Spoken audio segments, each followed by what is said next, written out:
Name plate में लिखा होगा कि ये अभिषेक की दुकान है, तो वो आम कैसे बताएगा कि बाग अकरम की थी जिससे वो आम तोड़ करके अभिषेक बेच रहा था। आज ही बजट पेश हुआ है, किसानों को 5.5% 2014 में बजट का हिस्सा मिलता था और इस बार वो घटकर 3% हो गया। अब एक फरमान जारी कर दिया है कि अगर आप आरएसएस के हैं तो किसी भी कार्यक्रम में जा सकते हैं, अब आपकी नौकरी नहीं छीनी जाएगी।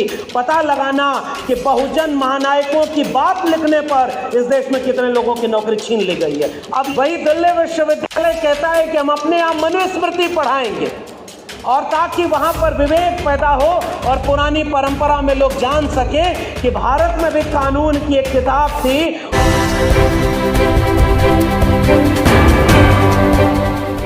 अपने विचारधारा की बातों को जितनी बार दोहराएंगे उतनी बार कष्ट दूर होने की गुंजाइश ज्यादा पैदा हो। ऐसी उम्मीद के साथ आज हम जिस दौर में यहाँ पर खड़े हैं, ये एक तरफ सुकून भरा भी है और दूसरी तरफ मुश्किल भरा भी। सुकून इस बात का है कि जब इस मुल्क में इस बात का इम्तिहान होना था कि कुछ दिन पहले जमहूरियत में लोग वोट देकर के तय करना था कि कौन देश में हुक्मरान बनेगा और वो इस देश को इस मुल्क के आईन से चलाएगा या उसे बदल देगा। इस तरह के जन आंदोलनों का, सामाजिक संगठनों का और ऐसी तमाम बैठकों का ये प्रतिफल है कि संविधान को बदलने की बात करने वाले कमज़ोर इतना हुए हैं कि अब उन्हें भी सहारे की ज़रूरत पड़ी है। अब संविधान बदलने की बात करने के पहले संविधान पर माथा झुकाकर तब शपथ लेने गए। ये इस तरह के कार्यक्रमों की ही और इस तरह की वैचारिक गोष्ठियों की ही मैं उपलब्धि मानता हूँ। दूसरी बात ये कि जब से ये सारे लोग फिर से सत्ता में आए हैं, इसका मतलब ये है कि विचारधारा की लड़ाई अभी अधूरी है, उनसे लड़ा जाना और वो मुद्दों के आधार पर लड़ी जाएगी। और ऐसे मुद्दे जिसमें हम बार बार ये कह चुके हैं कि हम 85% हैं, हम 90% हैं, लेकिन वो कहाँ हैं ये बात अभी तय नहीं हो पाई। वो वाकई कांवड़ ले जाने वाले में 90% हैं या विश्वविद्यालयों में 90% हैं, स्कूलों में 90% हैं, ये अभी तय नहीं है। अस्पतालों में मरीज बनकर के जो दवाई के लिए तरस रहे हैं वहाँ हम 90% हैं, या किसी पूंजीपति की कंपनी में सस्ता मजदूर मुहैया कराने वाले हम 90% हैं, या विदेश पढ़ने जाने वाले विद्यार्थियों में हम 90% हैं, या इस देश को चलाने वाले अधिकारी, कर्मचारी और प्रोफेसरों में हम 90% हैं। ये पता नहीं है। इसीलिए हम कहते हैं कि इस देश में सबसे पहली चीज़ अगर कोई होनी चाहिए तो वो जातिवार जनगणना होनी चाहिए। एक बार जनगणना हो जाए ताकि पता चले कि कौन कहाँ किसका हिस्सा लिए हुए है और कौन कहाँ कितने में गुजारा कर रहा है। इंटरनेशनल लेबर ऑर्गेनाइजेशन एक रिपोर्ट अपनी जारी करता है और उस रिपोर्ट में पता चलता है कि 1% से भी कम अरबपति दलित समाज के हैं। 1% के तकरीबन ओबीसी दलित मिलाकर हैं और आदिवासी एक भी अरबपति नहीं है। फिर हम जानना चाहते हैं कि वो अरबपति कौन है। 2023 के आखिरी दिनों में ऑक्सफैम की रिपोर्ट आती है जो ये कहती है कि 1% आबादी के पास 40.5% संपत्ति का कब्जा है और 3% संपत्ति पर 50% लोग गुजारा कर रहे हैं। हम ये जानना चाहते हैं कि वो 50% लोग कौन हैं जो इतने बदहाली में गुजारा कर रहे हैं। मंदिरों में तो शोर है, असली दुआएं तो अस्पतालों में सुनाई देती हैं, जहां दवाई नहीं है, इलाज नहीं है। और इस देश में आंदोलनों के नारे हुआ करते थे कि रोटी कपड़ा सस्ती हो और दवा पढ़ाई मुफ्ती हो, लेकिन आज के वक्त पढ़ाई और दवाई दोनों महंगी कर दी गई है। आज ही बजट पेश हुआ है, किसानों को 5.5% 2014 में बजट का हिस्सा मिलता था और इस बार वो घटकर 3% हो गया है। शिक्षा पर बजट घटते घटते पिछले 10 साल में आधा हो गया है। हथियारों को खरीदने का बजट बढ़ाया गया है और सबसे ज्यादा बजट उन्हें दिया गया है जिनकी बैसाखियों के सहारे कोई तीसरी बार प्रधानमंत्री बनकर बैठा है, अपनी कुर्सी बचाए सके, इसलिए उन बैसाखियों को बजट दिया गया है। ये बजट की भाषा ही ऐसी है जो आम लोगों को समझ में नहीं आएगी।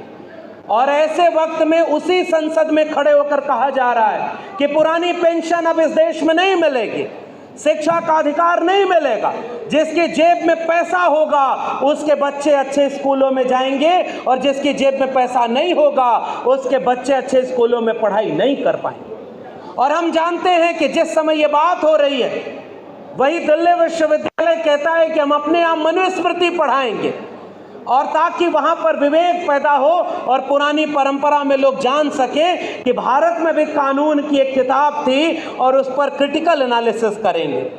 ये इस तरह के जन आंदोलनों की ताकत है कि उसके अगले दिन ही जिस अखबार में खबर छपी थी पहली बार कि दिल्ली विश्वविद्यालय मनुस्मृति पढ़ाएगा, दिल्ली विश्वविद्यालय का कुलपति उसी अखबार के पत्रकार को फोन करके कहता है कि हम मनुस्मृति नहीं पढ़ाएंगे और हमारा ये बयान अखबार में छाप दीजिए वरना हमारी कुलपति की कुर्सी भी कहीं चली न जाए। वो ताकत इस तरह के संगठनों और ऐसे कार्यक्रमों से आई है, इसलिए मैं आपको बधाई देना चाहता हूँ। वरना आज वो मनुस्मृति का फैसला बेशक वापस ले लिए हैं, लेकिन इतना याद रखिए उनके दिलों में मनुस्मृति है। वो बाबा साहब के संविधान को नहीं मानते, किसी और रास्ते वो मनुस्मृति लागू करेंगे। और मनुस्मृति लागू करने की जरूरत ही कहाँ बची। अब उन्हें विश्वविद्यालयों में जो सिलेबस बनाया गया है, एनसीईआरटी की किताबों में जो सिलेबस बनाया गया है, उसी विश्वविद्यालय में 300 रामायण के रामानुजन का उसे सिलेबस से निकाल दिया गया। प्रोफेसर कांचालैया की किताबें उसी विश्वविद्यालय से निकाल, उसी विश्वविद्यालय से महाश्वेता देवी का उपन्यास जो आदिवासी महिलाओं के शोषण पर था, द्रौपदी, उसे निकाल दिया गया। और अब मनुस्मृति पढ़ाने के लिए क्रिटिकल सेंस डेवलप करने का तर्क लेकर आए। अगर आपका आंदोलन कमजोर होगा तो वो प्रयोग जो तालाब में पत्थर डालकर किया गया वो फिर से लागू कर दिया जाए। और इसलिए खतरा है, लेकिन वो लागू हो चुका है क्योंकि किसी और रूप से एनसीईआरटी की किताबों में, अब एनसीईआरटी की किताबों में जो दंगे हुए वो नहीं पढ़ाए जाएंगे। एनसीईआरटी की किताबों में प्राचीन काल हिंदू काल होगा, मध्यकाल मुसलमान काल होगा और आधुनिक काल में कहा जाएगा कि जाति व्यवस्था उत्पन्न हो गई। एनसीईआरटी की किताबों में सारा सिलेबस बदल दिया गया है। आप कहते थे अशोक का राज, अब वहां पर भी सिलेबस बदल दिया। जो स्कूल में पढ़ने भी जाएंगे उनको आप क्या पढ़ाएंगे, ये तो हम बचा ही नहीं पाए।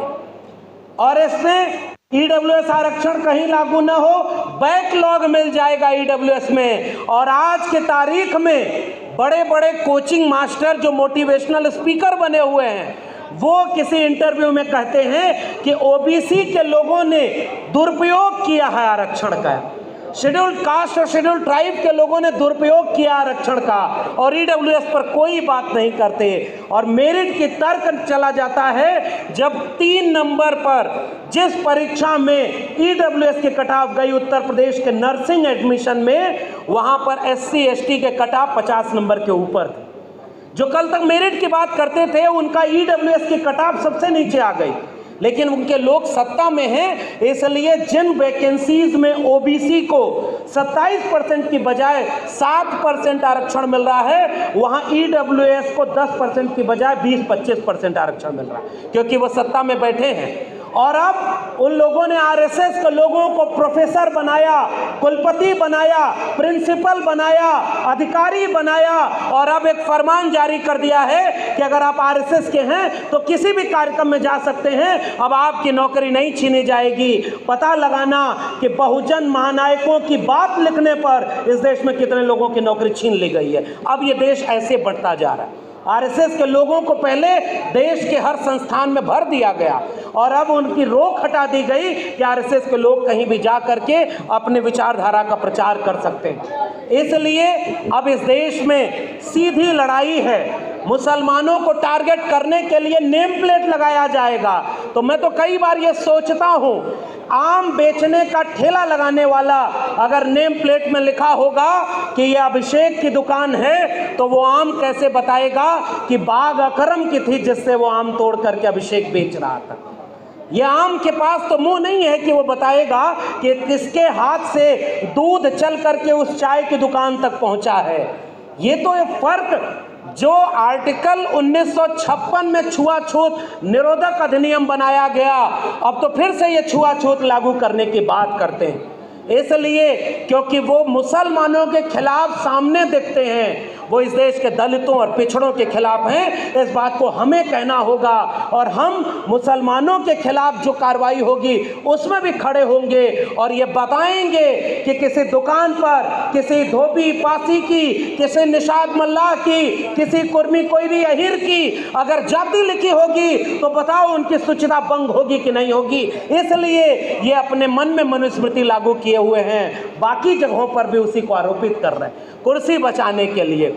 इसलिए मैं आपसे ये गुजारिश करना चाहता हूं कि अगर इस देश में आज की तारीख में सबसे पहली कोई जन आंदोलन की मांग बननी चाहिए तो वो कास्ट सेंसस होना चाहिए, जातिवार जनगणना होनी चाहिए और जातिवार जनगणना ही देश को बचाएगी और जातिवार जनगणना से ही सबको सबके हिस्से का हक मिलेगा। और ये हकमारी जब तक हम नहीं बचा पाएंगे तब तक इस देश का कुछ नहीं हो सकता। और मैं आखिर में एक छोटी सी कविता पढ़ना चाहता हूं और इसी में पैगाम हमारा है कि हम क्यों बार बार इस तरह के कार्यक्रमों में आते हैं। हमने कलम किताब हाथ में ली तो हम यहां तक पहुंच सके।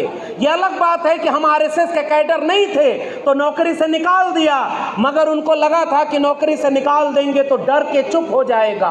हम तो ये सीख करके आए थे कि जुल्म के साये में लब खोलेगा कौन, और हम भी चुप रहे तो फिर बोलेगा कौन। इसलिए क्योंकि इसी कलम और किताब से हम यहाँ तक पहुँचे हैं। सवाल किसी एक लक्ष्मण यादव की नौकरी का नहीं है, सवाल यह है कि अब इस देश में आधे % से भी सरकारी नौकरियां कम बची हुई हैं, बाकी सब तो प्राइवेट हो गई, तो फिर नौकरी करेंगे कहां पर। इसलिए मैं आपसे जाते जाते गुजारिश करना चाहता हूं कि बहुत सारे लोग बांटने के लिए तैयार हैं, हम मिल करके एकजुट होकर के, बहुजन समाज के लोग एकजुट होकर के संविधान को बचाने के लिए न्यूनतम सहमति पर, अधिकतम सहमति पर नहीं, वरना हम लोग तो तराजू लेकर तौलते हैं कि कौन शुद्ध अम्बेडकरवादी, कौन शुद्ध सामाजिक न्याय की बात करने वाला।